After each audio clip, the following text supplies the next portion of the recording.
Hello नमस्ते स्वागत छ तपाईहरुलाई आजको यो न्यू टपिक न्यू भिडियोमा। सो आज चाहिँ मैले हजुरहरुलाई एउटा सिम्पल कुरा बताउन गएको छु। अब धेरैलाई थाहा हुन सक्छ, धेरैलाई थाहा नहुन सक्छ हैन। जस्तो कि हजुरहरुले जुन नेपालमा अहिले बन्दै गरेको बिल्डिङहरु छ त्यसमा एउटा कमन समस्या भनेको चाहिँ तपाईहरुले धेरैले सुन्नु भएको होला यो सिपेज लिकेज भन्ने कुराहरु चाहिँ हैन। अब यो चाहिँ मान्छेको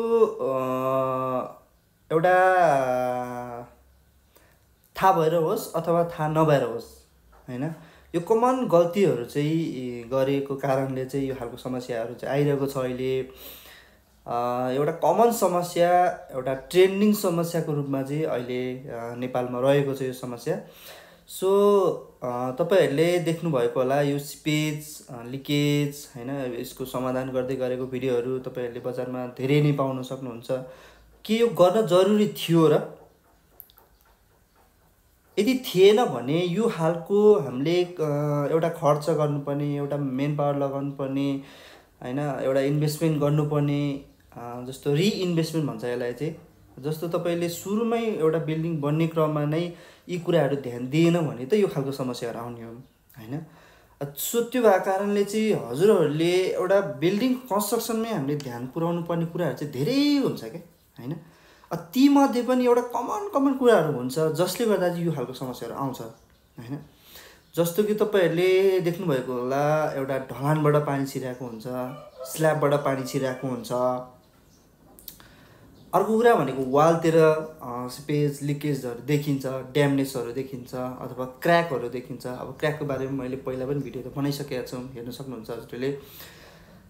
तर मेजर भनेको चाहिँ हामीले बिल्डिङ कन्स्ट्रक्सनमा के कुरा ध्यान पुर्याएन भने चाहिँ यो खालको समस्याहरु आउँछ त हैन। जस्तो एउटा तपाईको बिल्डिङको स्ल्याबबाट पानी त पानी छिर्न नहुने हो नि त हैन। किनभने हामीले त्यही किसिमले मेहनत गरे हुन्छौं, त्यही किसिमले इन्भेस्टमेन्ट गरे हुन्छौं, टाइम दिएको हुन्छ हैन। त्यो भएको कारणले एउटा स्ल्याबबाट त पानी नछिरोस् अथवा सिपेज लिकेजको समस्या नहोस् भनेर नै हामीले त्यो किसिमले काम गरे हुन्छौं र त्यहाँबाट भइदिन्छ हैन। अब त्यो हुन्छ के कारणले भन्दाखेरि चाहिँ हामीले चाहिँ तपाईको बिल्डिङ बनाउँदाखेरि चाहिँ यो जस्तो रेशियोको कुराहरु हुन्छ, जस्तो M25 M20 को रेशियो हामीले गर्नै पर्छ। किन त? यसलाई फलो गरेन भने चाहिँ यो खालको समस्याहरु आउने हो हैन। जस्तो अब रेशियो कुराहरु हुन्छ M25 M20 यी सबै कुराहरु रेशियोमा पर्छ र यो रेशियो मेन्टेन नगर्दाखेरि पनि यो खालको समस्याहरु आउँछ।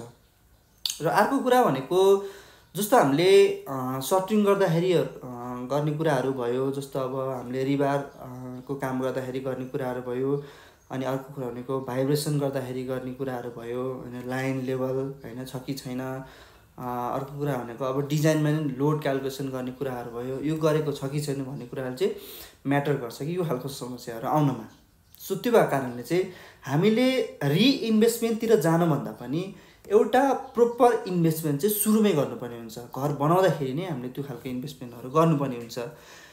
भनाइको मतलब चाहिँ जस्तो हामीले बिल्डिङ कति किसिमले बनाउँछ त, मतलब कति टाइपले चाहिँ बनाउँछ भन्ने कुरा चाहिँ हुन्छ हैन। एउटा भनेको त अब कन्ट्र्याक्टर लगाएर बनाउने कुरा भयो हैन। अर्को भनेको जस्तो अब क्लाइन्टले नै मेन पावर खोजेर गर्ने कुराहरु भयो। अर्को भनेको कम्पनीले गर्ने कुराहरु भयो।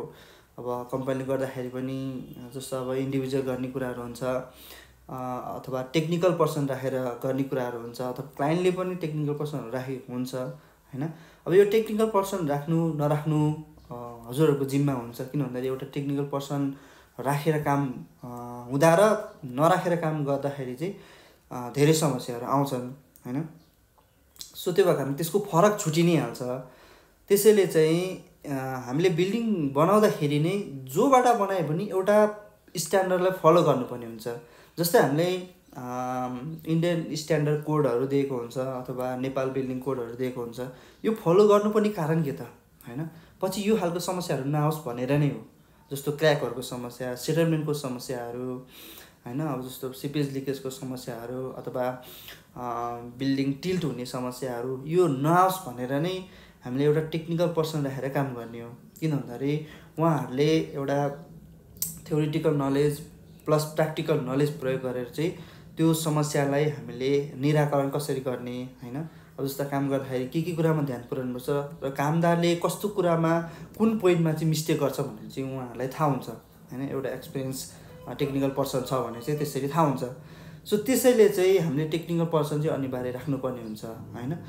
अर्को कुरा भनेको लो क्लाइन्टले नै तपाईँको धेरै एक्सपिरियन्सहरू लिएको छ भने पनि केही हदसम्म राम्रो हुन्छ हैन। त्यसरी चाहिँ हामीले काम गर्नुपर्ने हुन्छ र यो खालको समस्याहरू चाहिँ आउन नदिनलाई हामीले काम गर्न सकिन्छ।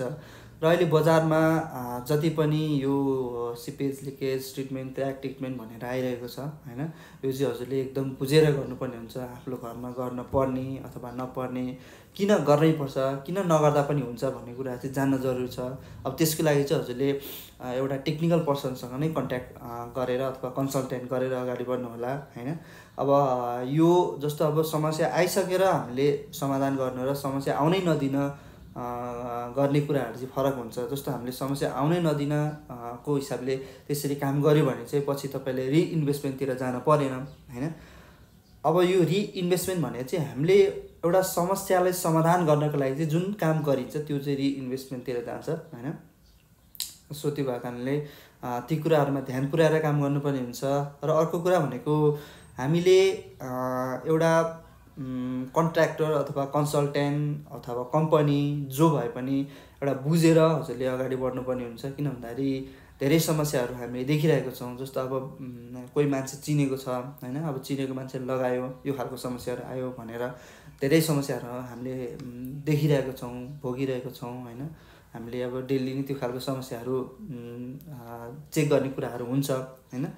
त्यसरी चाहिँ यो खालको प्रविधि अथवा एउटा टेक्निक भन्ने कुराहरू चाहिँ हुन्छ हैन। अब यी समस्याहरू आउन नदिन चाहिँ यसरी चाहिँ काम गर्नुपर्ने हुन्छ, हामीले अगाडि बढ्नुपर्ने हुन्छ। मेन कुरा भनेको एउटा गाइडलाइन प्लस सुपरभिजन चाहिँ हामीले अनिवार्य गर्नैपर्ने हुन्छ। नयाँ कन्स्ट्रक्सन गर्दाखेरि अथवा हामीले रेनोभेसन कामहरू गर्दाखेरि पनि ध्यान पुर्याउनु पर्ने हुन्छ हैन। जस्तो अहिले रेनोभेसन भनेर आइरहेको छ, रेनोभेसन पनि तपाईँको एउटा बिल्डिङको भारवहन क्षमता भन्ने हुन्छ हैन। अब त्यसले थाम्छ थाम्दैन, जस्तो अब आफ्नै रिस्कमा गरिरहेको हुन्छ कि हैन भन्ने कुराहरू आउँछ। र अब नगरपालिकाले पनि तपाईँको नक्सा पास नभई काम नगर्नु गराउँदैन पनि सकेसम्म। अब त्यो आफ्नै रिस्कले गर्नुहुन्छ भने भोलि समस्या आए पनि तपाईँको अब जाने ठाउँ हुँदैन हैन। त्यसरी चाहिँ अगाडि बढ्नु होला। र यो भिडियो हजुरहरूलाई एकदम इन्फर्मेटिभ लाग्यो होला भन्ने आशाका साथ आज बिदाई हुन्छु हैन। अब हजुरलाई इन्फर्मेटिभ लाग्यो भने अरूसँग पनि सेयर गर्न सक्नुहुनेछ र यो भिडियोलाई लाइक कमेन्ट गर्न सक्नुहुनेछ र च्यानललाई सब्स्क्राइब गर्न नभुल्नु होला। हस्त धन्यवाद।